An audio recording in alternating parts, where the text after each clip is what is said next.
recently, one question that I've been getting a lot has been, it's two questions, but it's basically the same thing. It is, how do I add value to myself in the kitchen? And how did I become a lead line cook? Okay. So the first thing I want to go ahead and say is lead line cook has other different names, and it's just a name. That's all it is. It's just a title, right? Um, it can be called a kitchen manager. For me, that sounds kind of I don't know. That sounds kind of like a weird thing. It sounds like more like a front of house thing.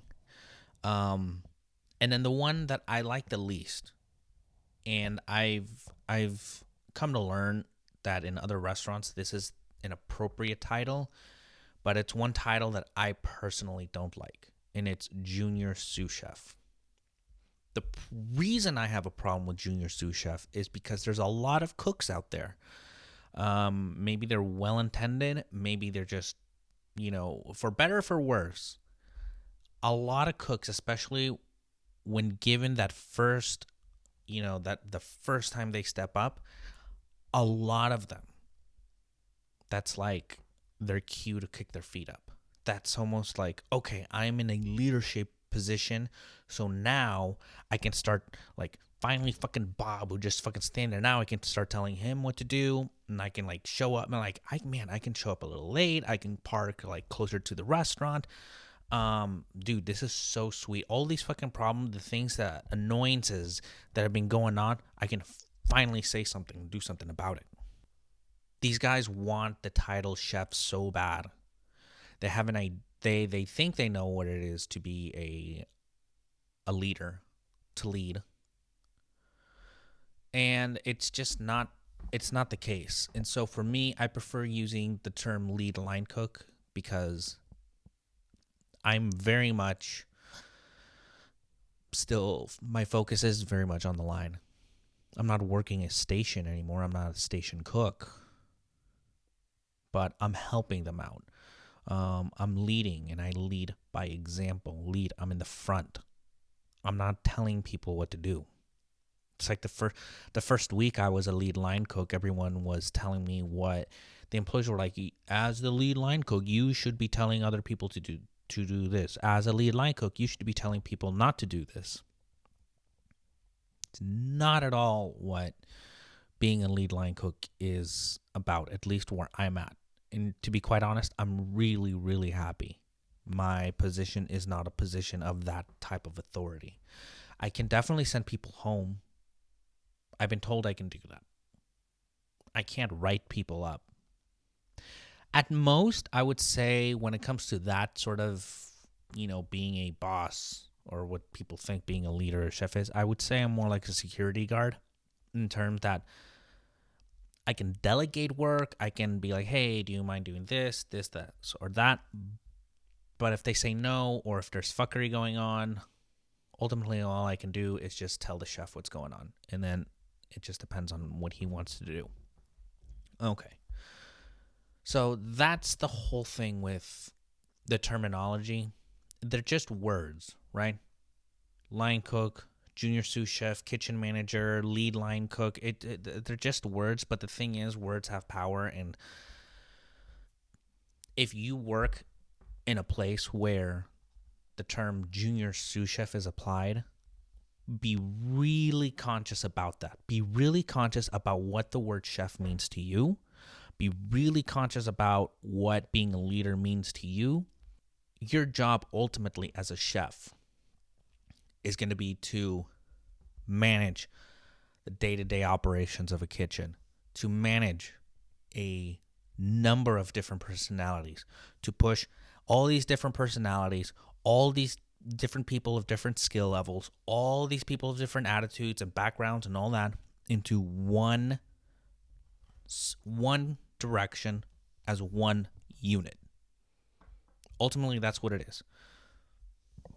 No one is going to respect a chef that kicks his feet up. No one is going to respect a chef that is showing up 20 minutes late and just shrugging it off like it is what it is. No one is going to respect no one likes being told what to do. And being a good leader or at least me, the way I'm being conditioned, groomed, I'm very much discouraged from doing any of that. So anyway, what did I do to add value to myself? The first thing I did was look inward and stop focusing on what other people are doing. That's the first thing I did. I don't care what the guy next to me is doing. I don't care if he's on his phone. I'm not on my phone. If he wants to go ahead and bitch and moan about front of house, that's on him. I'll listen to him. Look, some of my best friends can't stand front of house. Best people I've worked with might be just like fucking. That's not true. But I've worked with people that really just don't vibe with them. I'm not trying to make any enemies. You want to separate yourself from that kind of shit. You want to separate yourself from that kind of drama. That stuff just doesn't. You gotta understand. There's certain things that you can't change, right? You have to start figuring out what is it that you can't change. You know what you can't change? You can't change people coming 10 minutes before you close. That used to really bother me. But then I remember, I think I was 6 months into the industry.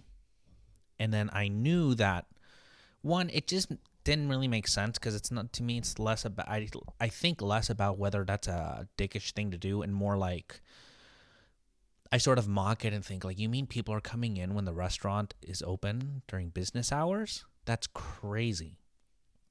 I understand, I wouldn't go to a place 10 minutes before they close or 5 minutes before they close. But let me tell you something. I remember being a kid and running to a restaurant, with the front doors with my parents behind me. And I'm just so excited. It's man, we made it right before closing.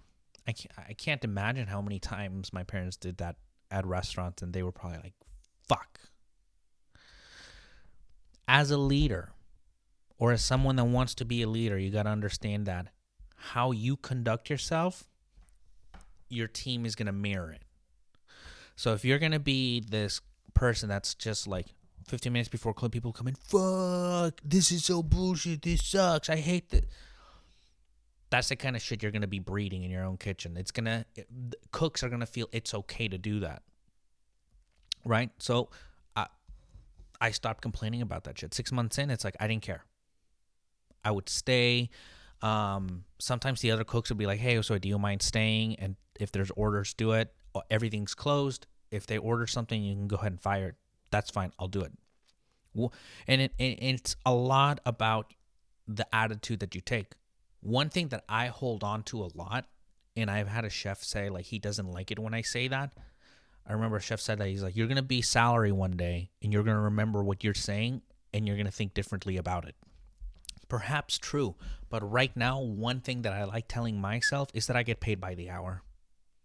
That's fine. If a customer wants to come in and keep me an hour and a half later, if the restaurant is full and we're still letting people in and we're going to be cooking food for the next 2 hours past closing time, I'm getting paid for that. Again, it's the attitude. It's the mental, it's how you're perceiving the situation. That's what's going to make you different. If I'm saying shit, then you're nah, fuck that shit. If you're going to be if I say things hey, be consistent, remove the tape before you send it to the pit. And if you feel nah, you know what, I don't have time for that, or there's not time for that all the time, your level of involvement. How serious you are about this. I do believe that anyone can move up in this industry. And the proof is in the pudding. I've had excellent chefs. I've had terrible chefs. I had chefs that just, they know a lot, but their ego gets in their fucking way. And then it's just the most terrible people to work with. But, they're still in business. They're still highly respected. But it's not the kind of person I'd want to be. It's not the kind of person I'd want you to be. I want to be the chef that's really just a line cook that made it a little further than the rest of us. You know what I mean? I want a chef that knows what it's like to be a line cook. Doesn't forget what it's like to be a line cook. I want a chef that is still, it's he keeps, one hand in the management side, but he's got one hand on the line. To me, those are the best chefs. Those are the ones that inspire you because it's relatable. It doesn't seem like this mythical person who, went here and did this, and it just seems so unattainable. I like the guy that's like, he has a story, he has a background, he's put in the time, he understands the little nuances, he's trying to, he is there for the team, and that's what it takes to be a leader. That's how I got into it. I started to do things for the team and less for myself. So I keep my station clean, right? That's for myself. What can I do for the team? I can sweep, I can mop, I can give everyone a clean working environment. I could cover breaks. These are things that I would just volunteer. No one asked me to do it. I'd be slow between orders. I look at the floor. I'm like, that's kind of gross. Right there. I see a problem and you go and fix it. Problem, solution. And it starts with yourself. Because a lot of the things that you're going to do, some of the best leaders, they lead by example. So when I came into this new kitchen as a lead line cook, the place was just dirty. It was clean, but it wasn't up to the standards that I had been raised in the industry to do. Like, I knew better than this. The first thing I wanted to tackle was the plancha. I feel like the plancha kind of sets the tone. I feel like the plancha is one of those things, like, everyone sees it. It's right there. It's one of the main pieces of equipment. I feel like it's kind of the same way that chefs say, like, hey, if I want to see the skill of a cook, I ask him to make me scrambled eggs, because scrambled eggs is a very fragile, eggs is very delicate. I would say cleaning the plancha, because it shows you need a certain amount of patience. It's patience. Yeah, you need patience. And you got to be consistent with it, because you may not get it the first time. But I think within 3 tries and 3 nights, you can have like a really nice clean chrome top. And so I did that for a week. I'd go up to the guy that worked at station and be like, hey man, I'm going to help you out. I'm going to clean this. And then I did it. And the first night, it was nice. The second night was better. The third night was like what I was proud to be like, yeah, I cleaned that. And he saw that and he really liked it. And I'm like, I can show you how to do this. This is super easy. If you do it the way I teach you how to do it, there's no reason this will ever look like the way it was. I mean, it used to have like that caked on shit. You ever see those planchas where it's like they clean it, but yet it still looks dark, like it's permanently dark? Sometimes it has shit caked on it and just gross, right? So I showed him. And then I showed the other guy. And them doing it. And then when they'd finish doing it, I'd give them praise.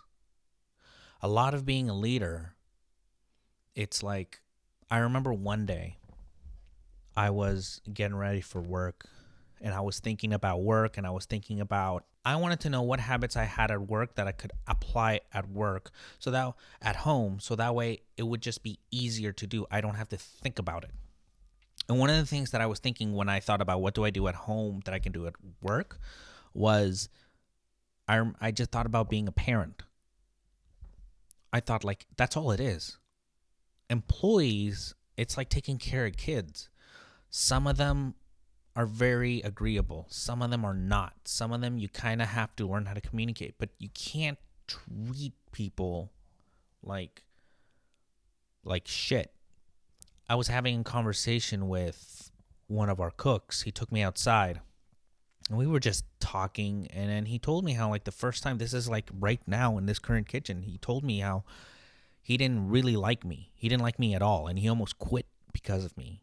When I came into the kitchen, I came in hard. I came in like the chef wanted. He's like, I need these guys up, ready for it. And I'm like, okay, cool. And then he kind of gave me the permission to push. It didn't work out. I don't recommend doing that. And I learned from it to be more empathetic, to be more understanding, to talk more. But what stuck with me is that for a guy that's a lot older than me, in his 60s, He's telling me that you can't talk to people like that. This isn't the 80s. This isn't the 90s. And that's the same shit that I've been saying. No one's putting up with that shit anymore. So another thing you got to have is you got to have that patience, right? You're looking inward. You're focusing on what more you can do for other people. And you got to start being patient. Because not everyone is going to be agreeable. If I was working in your kitchen, you're like, oh, so I go do this, or oh, so we're going to start a new habit of doing this, and that. I've had instances in this kitchen early on where I thought I was really cool with someone, and then they snapped at me because they felt that I was being disrespectful towards them. And the whole time I just chose, don't argue back. Let them vent. Again, I'm trying to be a leader. What kind of leader would I be if I just gave pushback and gave them back that fucking attitude?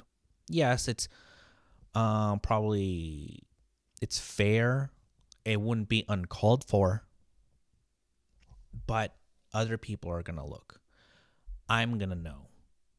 And ultimately, it's going to be a reflection of how I deal with problems. And how would I want to deal with problems?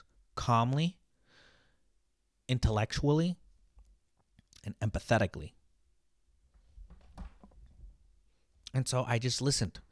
And then I remember she was listing off the things that was pissing her off. And each of those things, I knew that I had an explanation that I could be like, you're wrong because of this, or you're really twisting my word around, or that's not how it happened.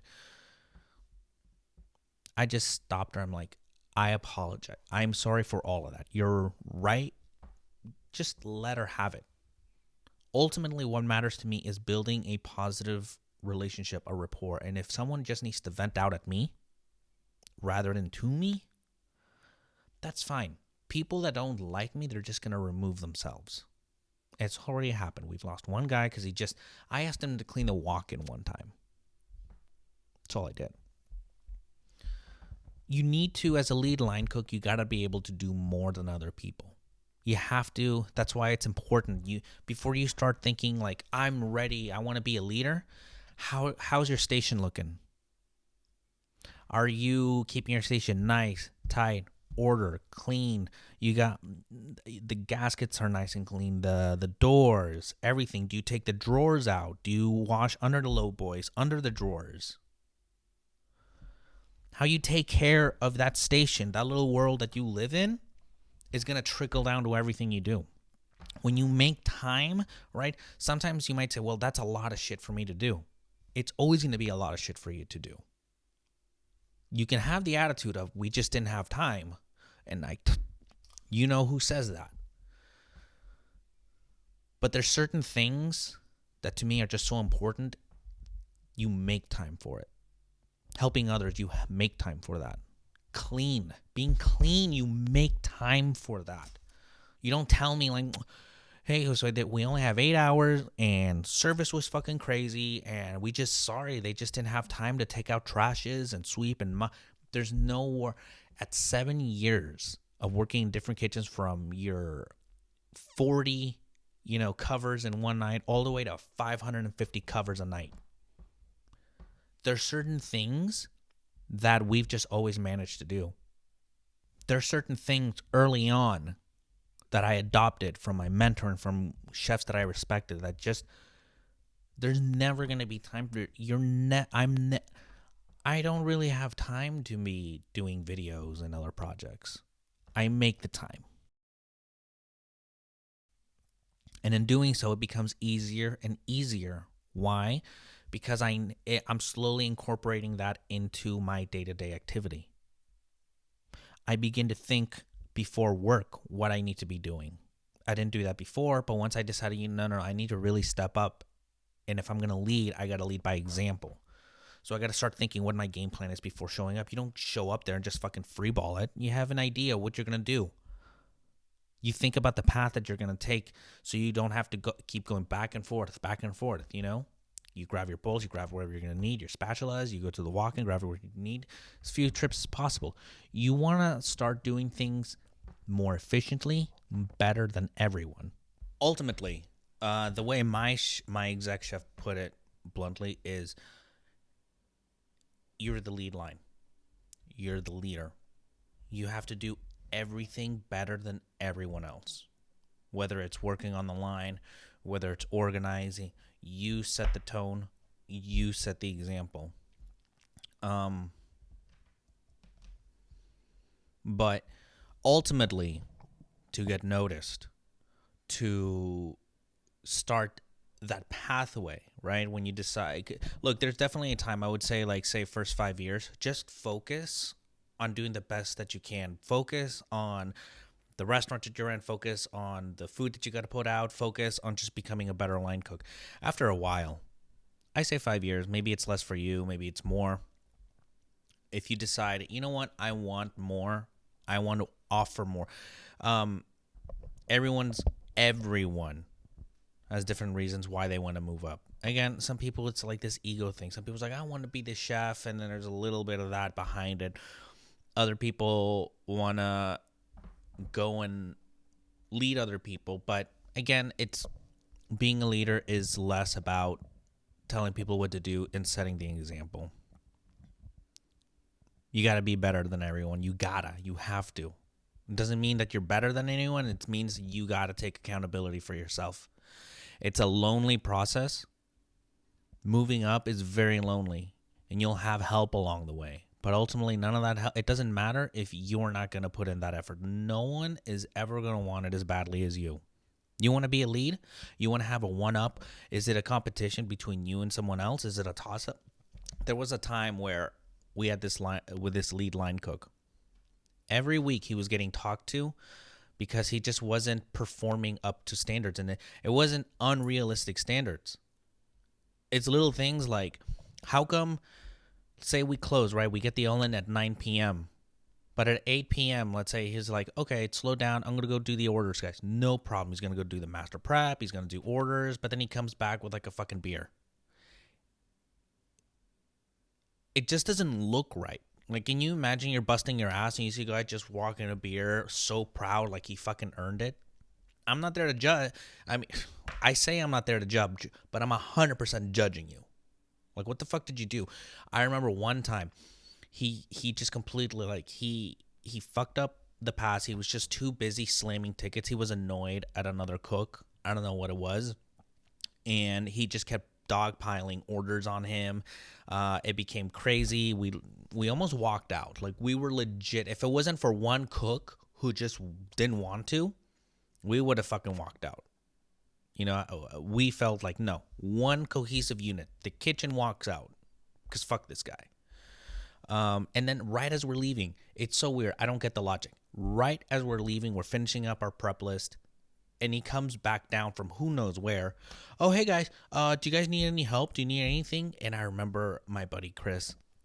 He just goes to the back of the walk-in. He's just so mad. He just like looks at it. He's like, no, we're good.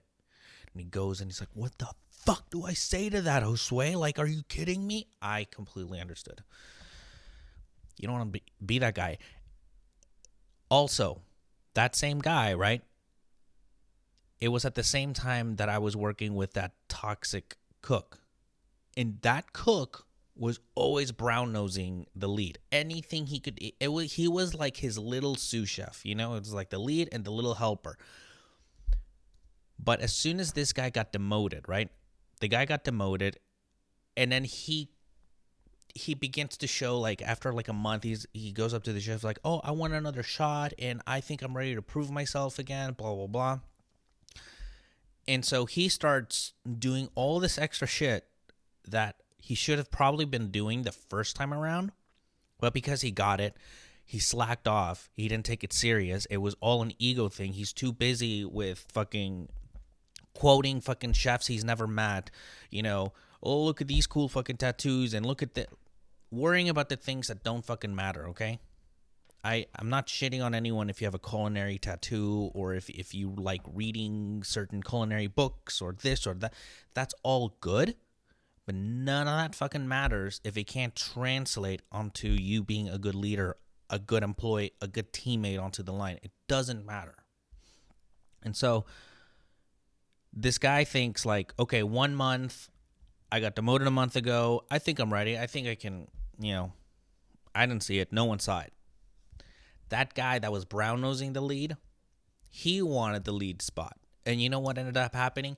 The guy that was lead that got demoted thought that the brown noser who wanted the lead position was going to help him regain that spot again. But it didn't happen. So for 2 months, I remember both of them bickering so much. It was so cringy. The ex lead would constantly be telling the guy, "Hey, I need you to do this. Hey, can you do that?" And then the brown noser who wanted to be lead was like, "No, I don't have to do that. You're not my boss. Here, you go do this." And it was just ridiculous. I remember one day he was covering my station because I was coming in late. And I remember I get to work, I start setting things up on my station. The brown noser, right? He has his stuff on my station because he was covering it, and he comes in with all the attitude in the world. He's like, "I'm covering your station. I'm going to be working your station." I'm like, actually, no. You can go back and work the station that you're on, Fry. I came late. I'll work my station." And it's so funny because later my buddy who was working Saute, he's telling me, he's like, "Dude, this guy was saying how," because he hated, the browners are hated Fry. He only wanted to live on grill. He was one of those like, "I live on grill and I'm going to do with my own little world. I don't need to help anyone unless, of course, the owner's there or the exec chef. Then, of course, I'm going to help other people out. But other than that, it's like, nah, I'm not going to bother with that." And Jesus fuck, man. He had this idea that I would just come in and I would just fall forward, just fall back. And yeah, my buddy's like, "Yeah, dude, it was so funny. Like, I knew you weren't going to go with it. Like, I knew you were not going to go for that shit. One, I didn't like the guy. He talks too much shit. I don't like the way he treats other people. But just ultimately, like, that's not the way you're going to build rapport." And then the other guy who got demoted, he started going around every cook. He'd be like hovering behind me and just telling me little things like, "Oh, you know what? It's actually a better way to, base that this way." And even though, and here's the thing, just because you're right, you might be 100% right. I've worked with cooks that are just like, their knowledge, the things that they know is so miles ahead. It doesn't matter if you don't have the respect of people. If people don't like you, if people don't respect you, it doesn't matter if you're right.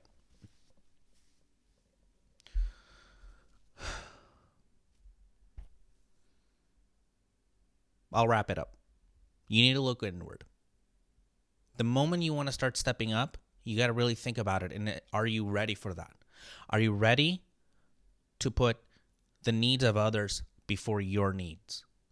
Are you ready when you see a problem, instead of grabbing someone to take care of it, you tackle the problem? Are you ready? Instead of going up to the chef with a problem, you go up to the chef with the problem and you have a solution ready. Maybe you have 2 solutions ready. Are you ready to take full accountability for yourself? No pointing the fingers, no blaming, nothing. It is all on you. It's a lonely path to get to the top. Okay, there's no co-chef, there's no co-lead. It's not like, well, if that cook over there doesn't support me, I can't get. No, it doesn't work like that. You got to stand above the crowd. You got to carve your own path.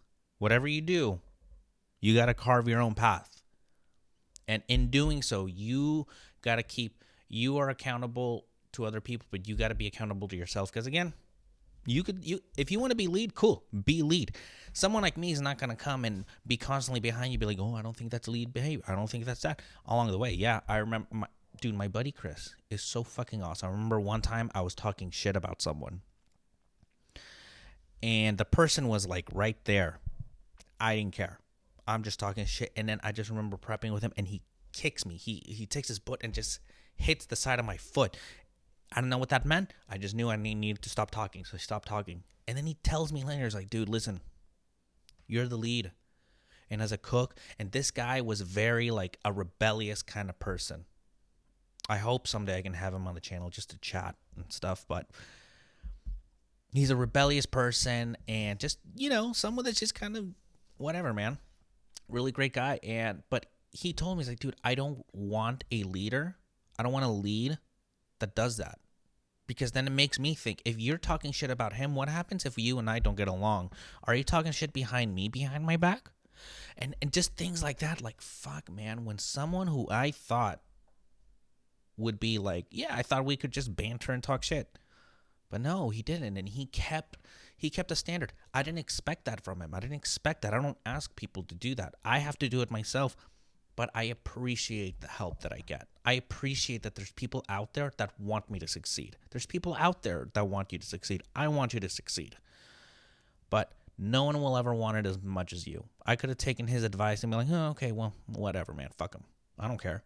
No, you know what? I saw the value in his opinion, and I thought, okay, you know what?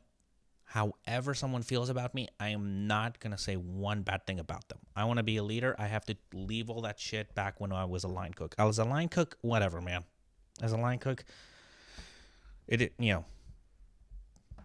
But you want to be a leader? Start acting like a leader, okay?